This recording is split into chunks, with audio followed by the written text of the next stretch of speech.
अनिकेत महाराज तर आपणास धन्यता देतो. राजू दादांची सुंदर अशी साऊंड सिस्टीम ज्यांच्या माध्यमातून मला या ठिकाणी येता आलं, अगदी फॉलोअप नेहमी होता. आणि या पैशी गावामध्ये अनेक वेळा कीर्तन सेवा करण्याचा योग माझ्यासारख्या पामराच्या भागी आला. तो कोणामुळं आला? मी काय म्हटलो नव्हतो मी पुन्हा येईन, पण मी आलो. कोणामुळं? तुमच्या सगळ्यांमुळं आलो. आदरणीय या गावचे सरपंच महोदय कोळेकर साहेब यांच्या माध्यमातून या ठिकाणी मला येण्याचा योग आला. आणि आजच्या कीर्तनरूपी सेवेचं सौजन्यदात्याला कधी विसरायचं नसतं, कारण तो दाता असतो, अन्नदाता, सौजन्यदाता, याला कधीही विसरत जाऊ नका. आता पुढच्या वर्षी तो विचार करतो. जयसिंग राघू माने, खरं तर नावामध्येच जय आहे. आणि साक्षात 28 विठेवरती जगाच्या मालकासाठी आपण जे दान दिलं, त्यामुळे तुमचं जय नेहमीच होत राहील. काळजी करू नका, इलेक्शन जवळ आलेलं आहे. त्याचप्रमाणे सर्व ग्रामस्थ मंडळी, पळशी तालुका बारामती, जिल्हा पुणे या ठिकाणच्या सर्व मान्यवरांच्या उपस्थित मायबापांच्या आशीर्वाद घेतो, सर्वांना धन्यता देतो आणि कीर्तनरूपी सेवेला सुरुवात. विठ्ठल विठ्ठल विठ्ठला विठ्ठला विठ्ठला विठ्ठला विठ्ठला विठ्ठला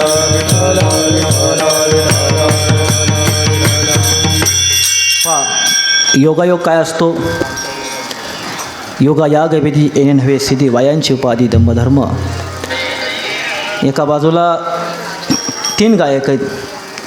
एक गोपीनाथ महाराज कापसे, 2 माऊली महाराज. नावामध्ये फार मोठी ताकद आहे.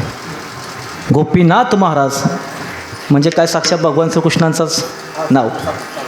आणि आळंदी निवासी, आळंदीची सगळी मंडळी आले, पण त्या मंडळींना घेऊन येणारी माऊली महाराजसुद्धा या ठिकाणी उपस्थित आहे.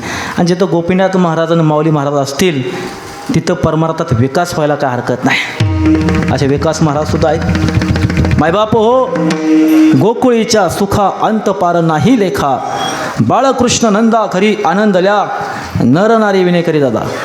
फार सुंदर नाचता तुम्ही, फार सुंदर. आणि नाचायला कुठं आलं पाहिजे? इथंच आलं पाहिजे. नाहीतर नाचता येणार अंगण वाकडं, ते काय कामाचं नाही. गोकुळीच्या सुखा अंत पार नाही लेखा, बाळकृष्ण नंदा घरी आनंदल्या, नरनारी. गोकुळामध्ये सुख निर्माण झालंय. काय झालंय? सुख. आता ऐकायला सुख नाही, सुख निर्माण झालं.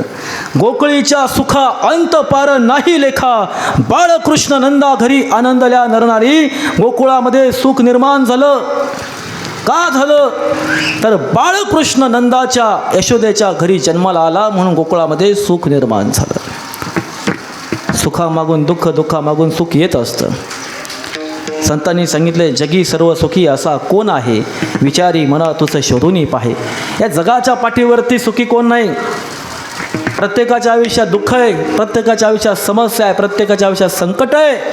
पण एवढ्या समस्या, संकट असताना सुद्धा, दुःख असताना सुद्धा गोकुळामध्ये एवढं सुख निर्माण झालं. का झालं?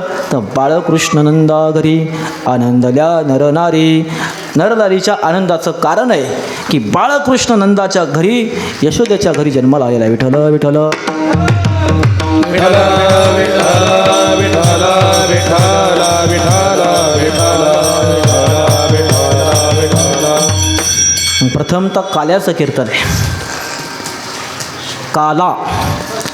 काला या शब्दाची मराठी विभक्ती केली तर का अधिक आला. कीर्तनाला का आला, गायनाला का आला, वाजवायला का आला, दंडक हातात घ्यायला का आला, विणा घ्यायला का आला, आणि तुम्ही इथं ऐकायला का आला. साधं गणित आहे लाडक्या बहिणींनो. काला या शब्दाची मराठी विभक्ती का अधिक आला, जन्माला का आला. काला या कीर्तनरूपी सेवेतून तुम्हाला काय घ्यायचे की जन्माला का आला, कशासाठी आला, आणि जन्माला येऊन काय करायचं आणि कुठं जायचं आहे या प्रश्नाचं उत्तर काला या शब्दात आहे. विठ्ठल विठ्ठल विठ्ठला विठाला विठाला विठाला विठाला विठाला विठाला विठाला विठाला विठाला विठाला विठाला विठाला. मग सांगा अय पोरी, काला कशाचा असतो? कशाचा? हा, कशाचा असतो बाळांनो काला? काला कधी खाल्लाय का? हा, ते म्हणते टॉम अँड जेरीचा काला, पार्लेजीचा काला, कॅडबरीचा काला. अरे नाही, अजिबात नाही. काला आपला बी असतो घरी. कशाचा? बाजरीच्या भाकरीचा काला. आता कालाच करून खात नाहीत. काला करून खाण्याची मजाच वेगळी महाराज. का हो, आम्ही अजून बी घरी, आता माणसात नाही खात काला करून, पण घरी पितळीत घ्यायची, कालवण घ्यायचं, भाकरी कुस करायची, काला करायचा. ते अजिब ह्यांनी माना डोलावले. हे अजूनही काला करून खात्यात, म्हणून जास्त कालवा करतात.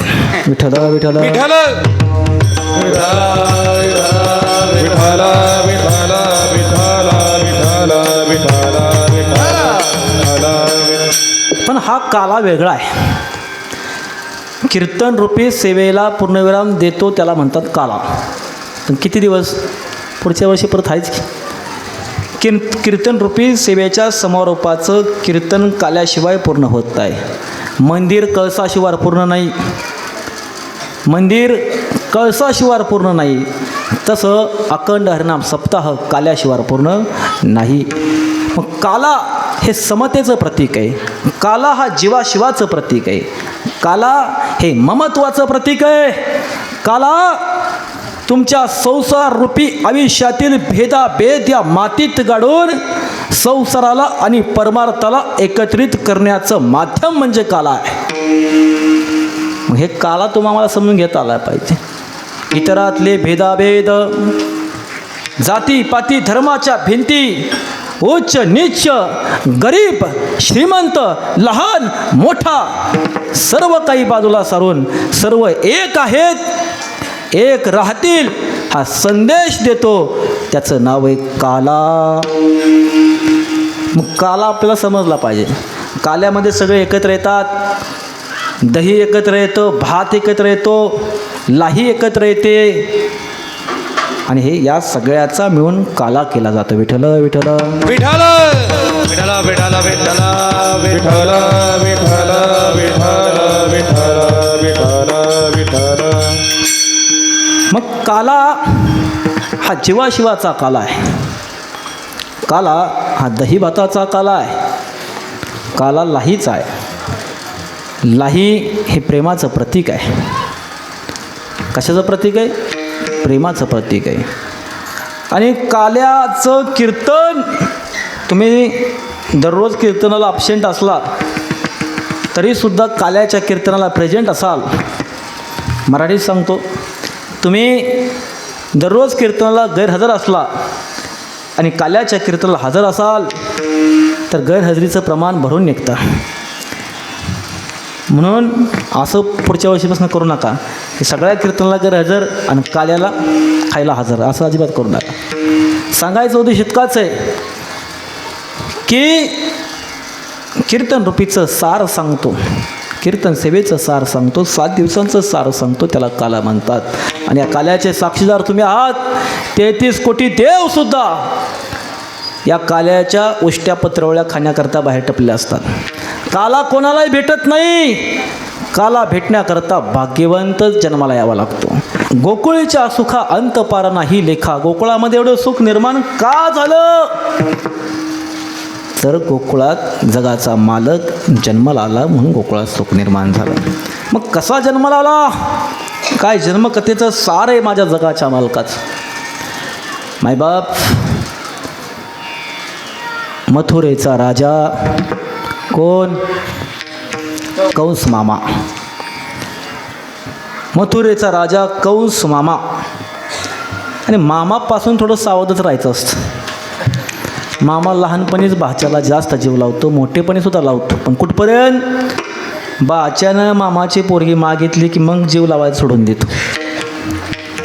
अनेक मामांनी बाच्यांना मामो केलं. आणि भाचे सरकार, कारण मामानं सांगितलं होतं नोकरीला लागला तरच छोकरी.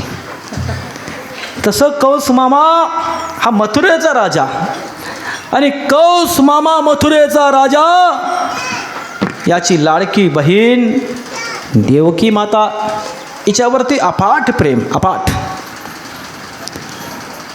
आपला लहानपणीचा बालमित्र वसुदेव याच्याशी आपल्या लाडक्या बहिणीचं लगीन लावून द्यायचं ठरलं.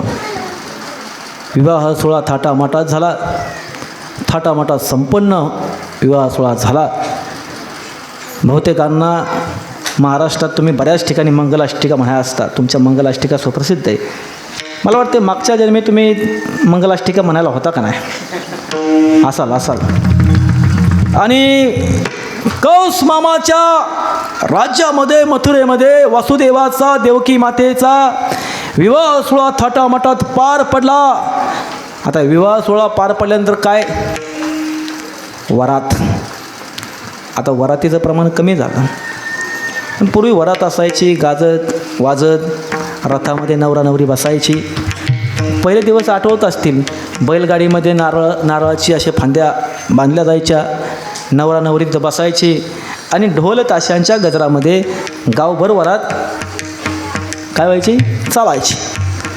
तसंच राजाच्या बहिणीची वरात आहे, राजाच्या जावयाची वरात आहे. कौस मामाच्या भव्य दिव्य अशी वरात मथुरेतून निघाली, आणि साक्षात त्या रथाचं सारथ्य कौस मामा करत होता. अभिमानानं छाती फुलली होती. आपल्या बहिणीला एका चांगल्या मित्राला आपल्याला देता आलं, बहिणीचं कल्याण होईल ही भावना होती. पण अचानक सुखामध्ये विरजन पडलं. सुखाचा महासागर होता, सुखामध्ये विरजन पडलं. माणूस क्षणाक्षणाला कसा बदलतो याचं उत्तम उदाहरण. आकाशवाणी झाली, ए मूर्ख कंसा, ज्या बहिणीच्या रथाचं सारथ्य तू करतोस त्याच बहिणीच्या पोटी जन्माला येणारा 8वा पुत्र तुझा वध करे. आता अशी आकाशवाणी झाली. त्या कंसाच्या जागेवर तुम्ही असता काय केलं असतं? काय केलं असतं पुरुष मंडळी? तुम्ही बी कंसासारखं वागला असतं ना? कंसासारखंच वागला असता. आता तरी काय तुम्ही माणसासारखं वागता का? माणसासारखी वागत नाहीत. माणसं आजही कंसासारखी वागतात. काही माणसं वागतात माणसासारखी, आणि पैशातली माणसं तर वागतात बरं का. वागत नसती तर एवढा मोठा अखंडनाम सप्ताह 17 वर्ष केला असता का महाराज? अजिबात नाही. हे मूर्ख कंस, अरे ज्या लडक्या बहिणीचं तू सारथ्य करतोय त्याच लडक्या बहिणीच्या पोटी येणारा 8वा पुत्र तुझ्या वधाचं कारण ठरेल. कंसानं रथाच्या दोऱ्या बाजूला ठेवल्या, शमशेर उपसली, आणि शमशेर घेऊन डायरेक्ट बहिणीवर धावून गेला. वसुदेवानं हात पकडला, कंसाला विनंती केली, अरे कंसा, आता देवकी तुझी बहीण नाही, माझी कोण आहे? बायको आहे. तिचं रक्षण करणं माझं कर्तव्य आहे. तुला जर तिला मारायचं असेल तर पहिल्यांदा तुझ्या मित्राला मार, नंतर माझ्या बायकोला मार. आता मित्र अडवाल्यानंतर शेवटी कंसाने विचार केला, आणि कंसानं थोडीशी शमशेर बाजूला केली, आणि मग वसुदेवानं विनंतीपूर्वक सांगितलं, कंसा, आकाशवाणी झाली ना? तुला वाटतंय ना अरे आमच्या पोटी जन्माला येणारा 8वा पुत्र तुझा वध करेन? तर 8वा करणार आहे, बाकीच्यांना सोड. 8वा तुला आम्ही तुझ्या हवाली करू. तुला विश्वास बसत नसेल कंसा तर तू आम्हाला बंदिस्त कर. कंसानं आदेश दिला. बंदिस्त केलं कौस मामानं वसुदेवाला आणि देवकी मातेला. बंदिस्त केल्यानंतर बंदिस्त गृहामध्ये पहिला पुत्र जन्माला आला.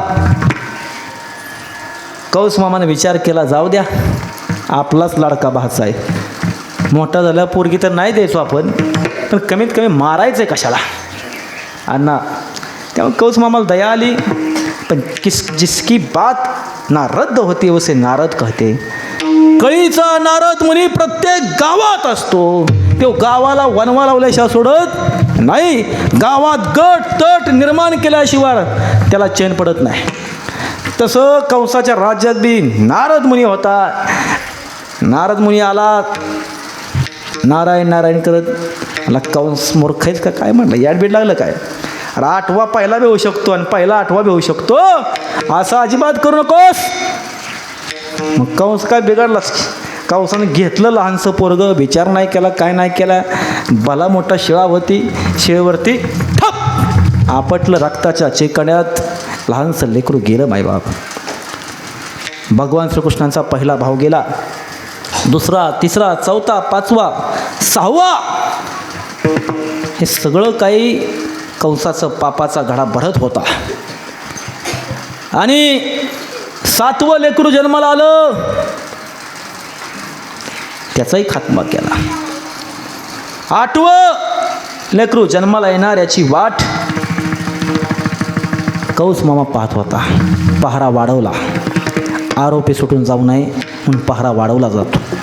पहारा वाढवला, सैनिक वाढवले.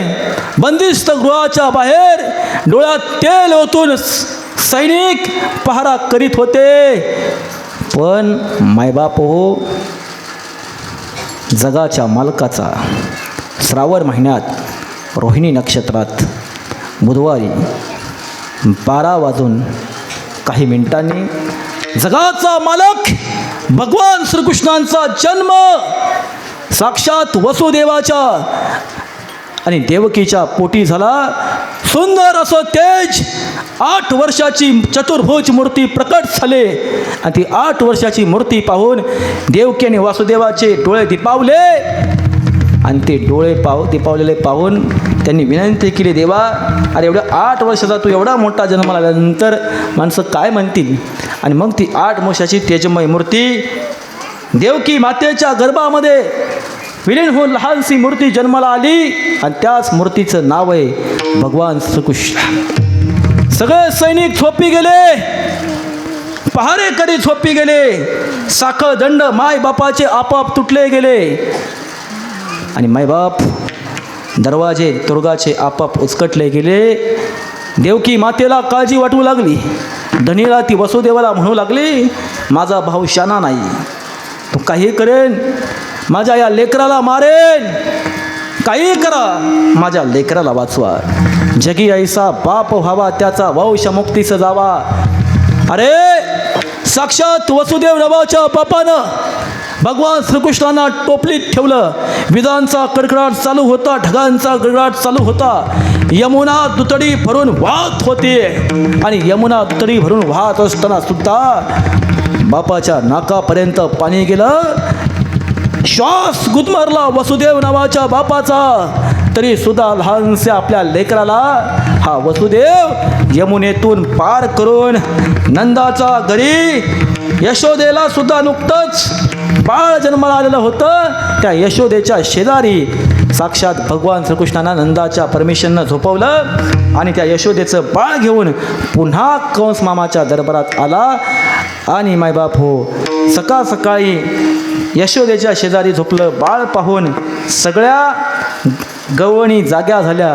आणि गवळण धावत धावत धावत धावत धावत पळत पळत पळत पळत गोट्यामध्ये असणाऱ्या नंदबाबा का गेली. गवळण म्हणती वा म्हणती गवळा नेला पुत्र झाला यशोदेला.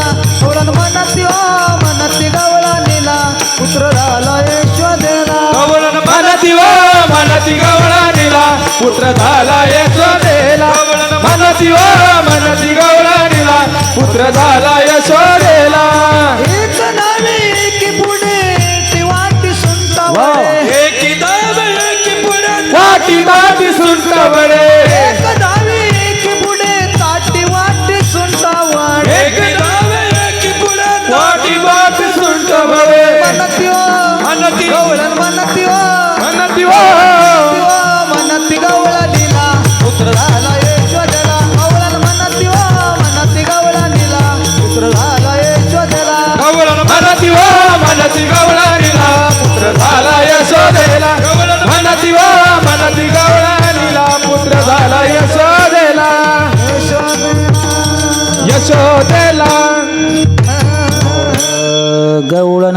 म्हणती गवळणीला पुत्र झाला यशोदेला.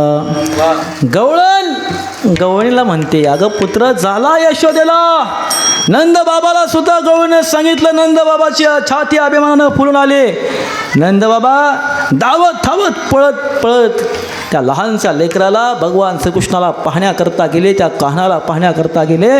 भलेही मोठी अलट गर्दी जमलेली होती. त्यांना सुद्धा नंबर नाही आला. तुमचा आमचा नंबर काल्याला. म्हणून काल्याला यायचं. कमीत कमी काल्याला तरी आपल्याला तो सुखसोहळा अनुभवता येतो. कारण त्यावेळेस काय तुम्ही आम्ही होता का तुम्ही आजकाल मी नव्हतो. विठ्ठल विठ्ठल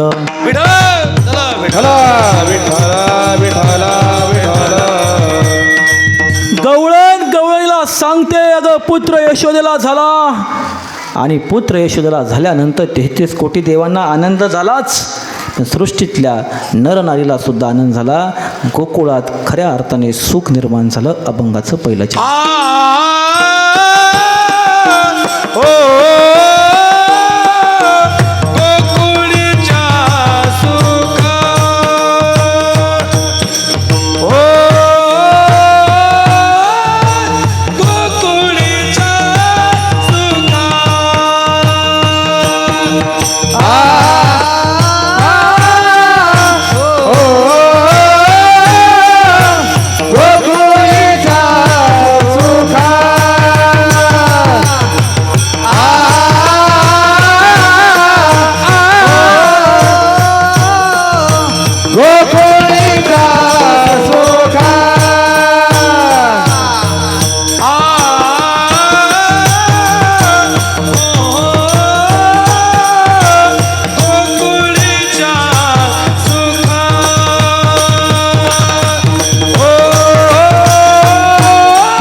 वा वा महाराज.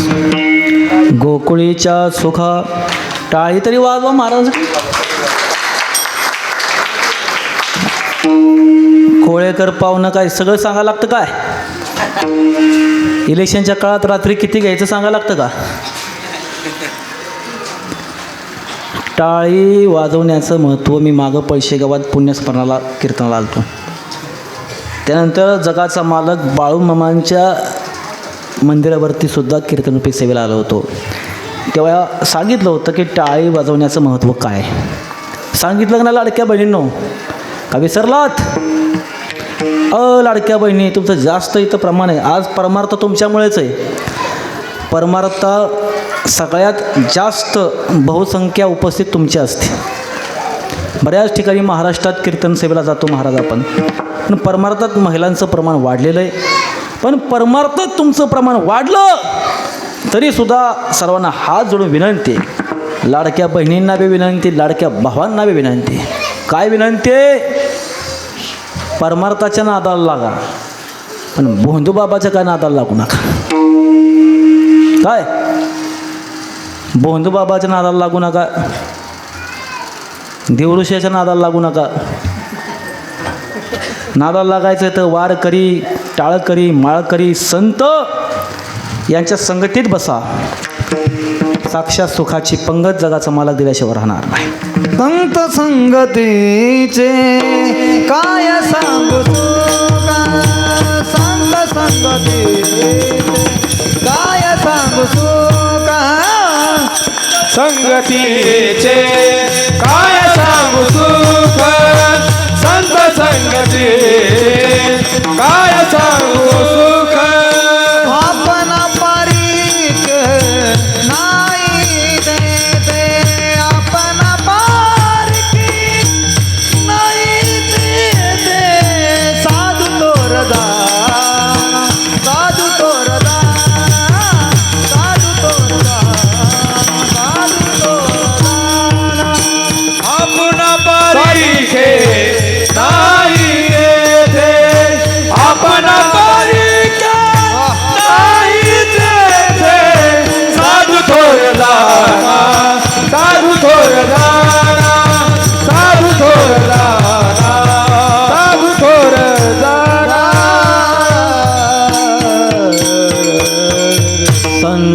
संत संगतीचे काय सांगू सुख, आपणा पारिके नाही तेथे. साधू थोर जाना, साधू थोर जाना, साधू थोर जाना. कलियुगी हात जोडून विनंती आहे, साधूंच्या संतांच्या संगतीला लागा, परमार्थाच्या संगतीला लागा, परमार्थाला आपलंसं करा, पण भोंदूबाबाच्या काय नादाला लागू नका. खरा साधू, खरा संत ओळखायचा असेल तर जे का रंजले वा गांजले, त्यासी म्हणे जो आपुले, तोची साधू ओळखावा, देव तेथेची जाणावा. आणि तुकोबराय बंधुगिरी करणाऱ्याबद्दल म्हणतात, तुका म्हणे तोची वेडा, बंधुगिरी करणाऱ्याचे हानोनी थोबाड फोडा. तर चांगलं थोबाड फोडलंय खरातच. खरात त्याची निघाली वरात. चांगलं कर्म कराल तर फळही चांगलं आहे, वाईट कर्म कराल तर फळही वाईट आहे. पण अशा बाबांमुळं चांगल्या बाबांची नावं बदनाम होतात, हे आम्ही लक्षात घेतलं पाहिजे. अशा प्रवृत्तींना वेळीच ठेचलं पाहिजे. विठ्ठल विठ्ठल.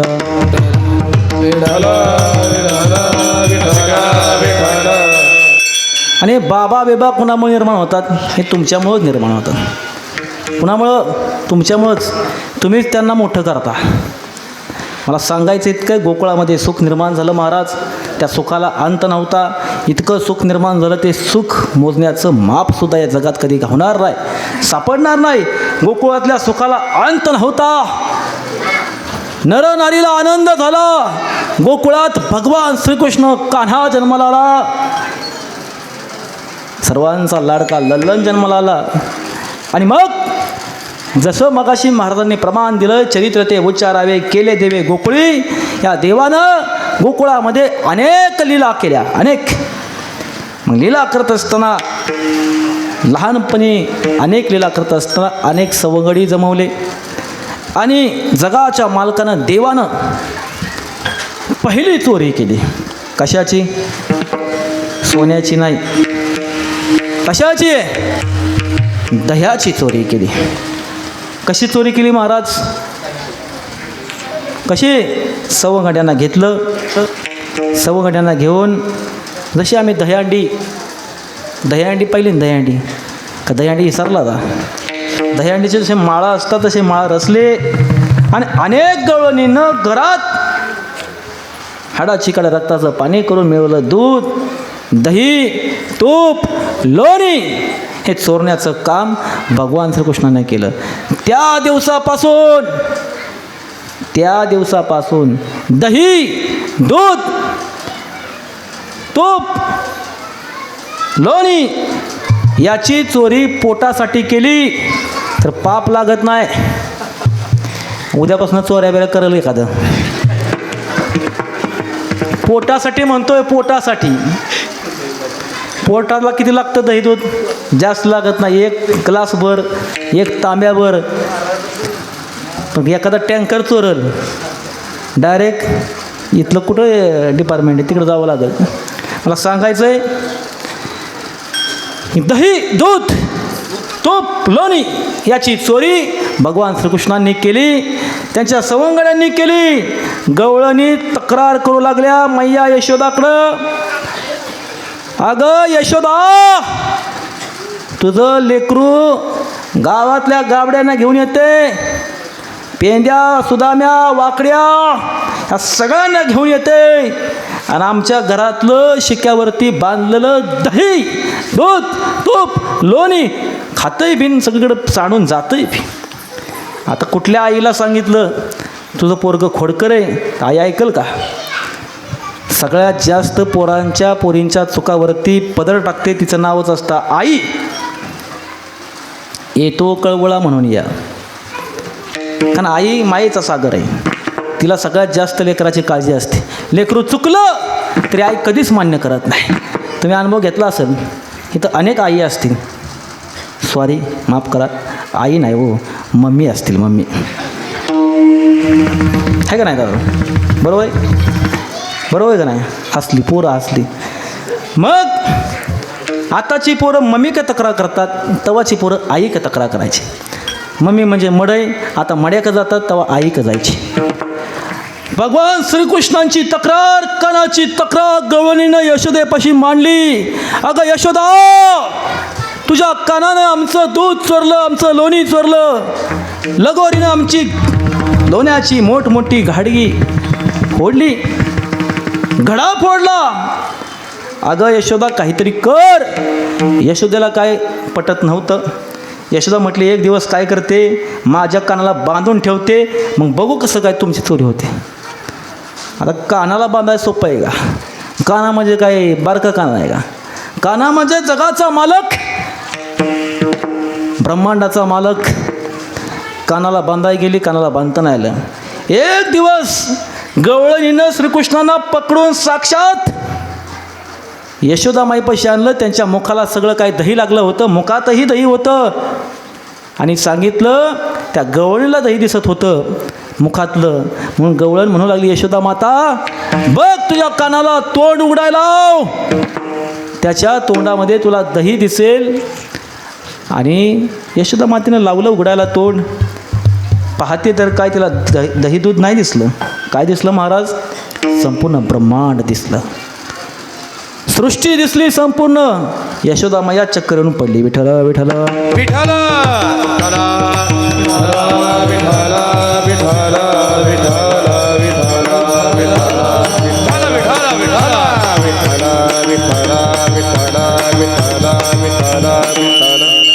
आता जर आईला पोराच्या जास्त तक्रारी वाढू लागल्या किंवा पोरीच्या जास्त तक्रारी वाढू लागल्या तर आई दोनच ऑप्शन करते.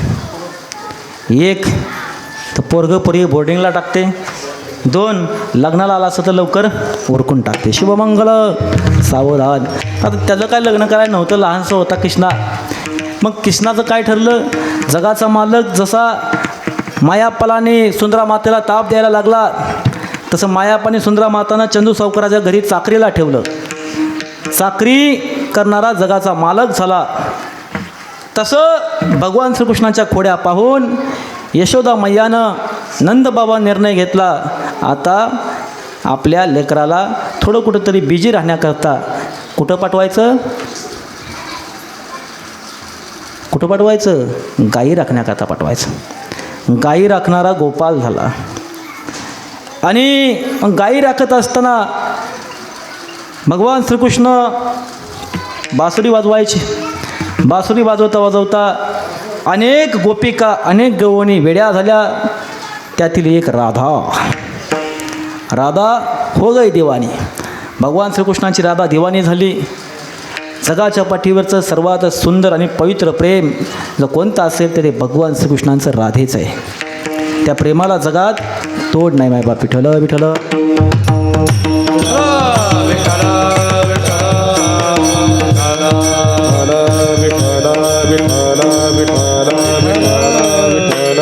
तिकडं कंस मामाला काय झोप लागत नव्हती. आपल्याला आठवा मारणारा पुत्र कुठचा जन्माला आलाय. आपल्यासोबत फ्रॉड झाला आहे याची जाणीव त्याला होती. तो अनेक राक्षसांना पाठवत होता. भगवान श्रीकृष्ण जन्माला आल्या आल्याच पहिली राक्षसीने पाठवली, तिचं नाव पुतना. पुतना सगळ्यांचं डोळं चुकून गेली आणि भगवान श्रीकृष्णांना उचललं आणि भगवान श्रीकृष्णांना उचलून स्तनपान करण्याकरता तिने भगवान श्रीकृष्णांना आपल्याशी कवटाळलं आणि आकाशातच गेली. आकाशात गेल्यानंतर सगळे घाबरले, सगळे पाहायला लागले. आता काय खरं नाही कानाचं, नंदबाबाच्या यशोदामाईच्या लेकराचं खरं नाही. पण हे एवढंसं कार्ट त्यानं एवढी मोठी पुतनावरनं डायरेक्ट खाली आपटली. पुतना खलास. पण पुतनेचं दूत प्राशन केल्यामुळं भगवान श्रीकृष्णांचा रंग काय झाला, सावळा निळा. हे कधीतरी आपल्याला कळलं पाहिजे. जे जे निळ्या आणि सावळ्या रंगाच्या असतात त्यांनी मागच्या जन्मी थोडंफार पुतण्याच्या सान्निध्यात राहिले असतात. विठ्ठल विठ्ठल विठ्ठला विठ्ठला विठ्ठला विठ्ठला विठ्ठला. म्हणजे असं समजायचं नाही मी निळ्याला आणि सावळ्याला वाईट बोलतोय. दादा तुम्ही सावळा आहात, तुम्ही भगवान श्रीकृष्णांना वाचवण्याचा प्रयत्न केला. सावळं ज्यांचा रंग सावळा आहे त्यांनी नाराज व्हायचं नाही. 28 युग विटेवरती उभा राहणारा परमात्मा पांडुरंगसुद्धा सावळा आहे. त्यांच्या पंथातले तुम्ही, म्हणजे तुमचं किती मोठं महात्म्य आहे. मायबाप पुतनेपासून भगवान श्रीकृष्ण वाचले. चेंडू खेळायला जात असताना त्यावेळेस इट्टी दांडू होता, चेंडू होता, सुरपाट्या होत्या. आता मोबाईलवर पाट्या चालू आहे. मम्मीचा झाला मॉम, पापाचा झाला पॉप आणि तुमच्या आयुष्याचा झाला लॉलीपॉप. हे तुमचं तुम्हाला कळलं नाही, पण तेव्हा तसं काय मामा नव्हतं. पोरा हमामा, हमामा पोरा हमामा, हमामा पोरा हमामा, हमामा पोरा हमामा, पोरा हमामा, हमामा पोरा हमामा. हमामा पोरा हमामा, हमामा पोरा हमामा. तुकडी वाजे मामा, तुकडी वाजे दमामा, तुकडी वाजे मामा. तुकडी वाजे दमामा. हमामा पोरा हमामा, पोरा हमामा. हे हमामा पोरा हमामा, हमामा पोरा हमामा. तुपकती पक पोरा निगुण केळ मांडू. अबकतु पकती पक पोरा निगुण केळ मांडू. हे अबकतु पकती पक पोरा निगुण केळ मांडू. अबकतु पकती पक पोरा निगुण केळ मांडू. विट्टी दांडू पोरा खेळ विट्टी दांडू. वा वा. खेळ विट्टी दांडू पोरा खेळ विट्टी दांडू. खेळ विट्टी दांडू. अबक तुबक तिबक अबक तुबक तिबक निगुण केळ मांडू. अबक तुबक तिबक निगुण केळ मांडू. हे अबक तुबक तिबक पोरा त्रिगुण केळ मांडू. अबक तुबक तिबक पोरा त्रिगुण केळ मांडू. केळ मांडला लगोरी. केळ मांडला लगोरी. केळ मांडला लगोरे. केळ मांडला लगोरी. खेळताती नाना परी. गायनाचार्यासाठी अहो किती कष्ट तुमच्याकरता घेतलं. 7 दिवसात तुम्ही टाळी त्याला बी साथ देत नाही. टाळी वाजवल्यानंतर रक्ताभिसरणाची क्रिया वेगाने होते, मला सांगावंच लागलं महाराज. आणि जे टाळी वाजवत नाहीत लक्षात घ्या त्यांची रक्ताभिसरणाची क्रिया वेगाने होणार नाही. मग काय होणार,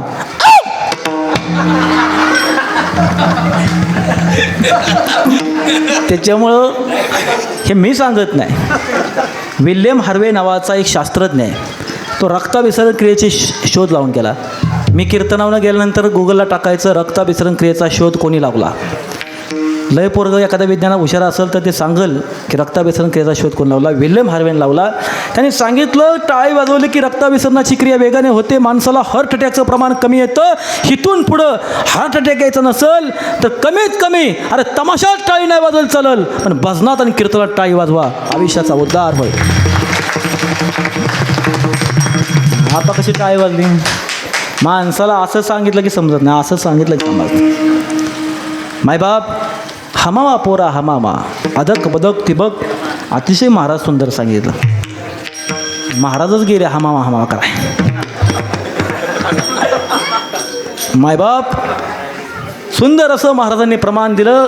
सवंगडी असं खेळ खेळायचे, इट्टी दांडू खेळायचे आणि चेंडू खेळता खेळता अरे यमुनेच्या दुतडी भरून वाहणाऱ्या पात्रात कानाचा चेंडू गेला. गेला म्हणण्यापेक्षा अण्णा घालवला. कानाला काय चेन पडत नव्हती, कानाला नागाचा फणाच मोडायचा होता. त्या नागाचं नाव काय होतं? कालिया. आणि भगवान श्रीकृष्ण म्हणजे अब हे कालिया, अब क्या तेरा होगा. कालियानं चेंडू घेतला आणि चेंडू घेतल्यानंतर कालिया फुसफुस करायला लागला. तसं भगवान श्रीकृष्णांनी पाण्यात उडी टाकली आणि कालिया नागावरती मर्दन करण्याचं काम भगवान श्रीकृष्णांनी केलं. कालिया नागा जाग्यावाला आणि कालिया नागाचं मर्दन झालं. कालिया नागामुळं जे नदीचं पात्र विस्मय झालं होतं ते स्वच्छ झालं. पुढं भगवान श्रीकृष्णांनी अनेक लीला केल्या, पण त्या लीला ऐकायला तर आपलं टायमिंग संपत आलेलं आहे. त्या लीला पुढच्या वर्षी लवकर या. मी पुन्हा येईन असं म्हणत नाही, पण जर आलो राहिलेल्या लीला निश्चितपणे सांगेन. एवढं मात्र तुम्हाला पुढाऱ्याप्रमाणे आश्वासन देत नाही, शब्द देतो. विठ्ठल विठ्ठल विठ्ठल विठ्ठल विठ्ठल विठ्ठल विठ्ठल. मला फक्त एवढंच सांगायचं आहे, भगवान श्रीकृष्ण होणं सोपं नव्हतं. अरे हा माझा देश माझ्या भीमानं लिहिलेल्या भारतीय राज्यघटनेवरती चालतो आणि हे सारं जग माझ्या भगवान श्रीकृष्णांनी सांगितलेल्या भगवद्गीतेवरती चालतं. त्याच्यामुळं भगवान श्रीकृष्णांच्या भगवद्गीतेपुढे नतमस्तक व्हा, आयुष्याचं कल्याण होईल. भगवान श्रीकृष्ण होणं सोपं नव्हतं. अरे भगवान श्रीकृष्ण होण्याकरता सुद्धा तुरुंगवासामध्ये जन्म घ्यावा लागला, हाल अपेष्टा सहन कराव्या लागल्या. जन्मदात्या माय आणि बापाचं प्रेमसुद्धा माझ्या कानाला माझ्या भगवान श्रीकृष्णांना मिळालं नाही. जगाच्या मालक होण्याकरता सोसावं लागलं, भोगावं लागलं भगवान श्रीकृष्णांना. अरे ज्या राधेवरती अफाट प्रेम केलं माझ्या भगवान श्रीकृष्णांनी, त्या राधेसोबत लगीनसुद्धा करता आलं नाही. आणि इथल्या श्रीकृष्णाला, इथल्या किसनाला एखाद्या राधेने धोका दिला तर किसन फाशी घेतोय. मग काय शिकला तुम्ही या भारत देशाच्या माती जन्माला येऊन? काय शिकला? धोका दिया म्हणतो. तर कशाचा धोका दिया? जिसने धोका दिया उसने मौका दिया जीने का. हे शिका भगवान श्रीकृष्णांच्या चरित्रातून. मला सांगायचं इतकंच की भगवान श्रीकृष्णाचं चरित्र महान आहे. भगवान श्रीकृष्णांच्या चरित्रासारखं चरित्र नाही. गोकुळीच्या सुखा अंत पार नाही लेका, बाळकृष्ण नंदा घरी आनंदल्या नर नारी. गुडिया तोरणे करीथी कथा गाती गाणे. सगळ्यांनी गुड्या उभारल्या. भगवान श्रीकृष्णांचं चरित्र उच्चार करत असताना आनंद व्यक्त केला, गोकुळाला आनंद झाला. आणि मग या गोकुळामध्ये भगवान श्रीकृष्णांनी सगळ्यांचं मन मोहित केलं. त्याला भगवान श्रीकृष्णांना हरी म्हणतात. काय म्हणतात? हरी. आणि हरी काय करतो? तुमचं चित्त हरतो, तुमचं मन हरतो, तुमच्यावरती मोहिनी घालतो. काय घालतो? मोहिनी. आणि त्या भगवान श्रीकृष्णाने तुमचं आमचं सर्वांचं चित्त हरलेलं आहे. तो दुःख हरतो तुमचं. म्हणून हरीला विसरत जाऊ नका. हरी महाराजाला विसरला तरी चालेल, पण हरीला विसरत जाऊ नका. एवढाच आशीर्वाद व्यक्त करतो.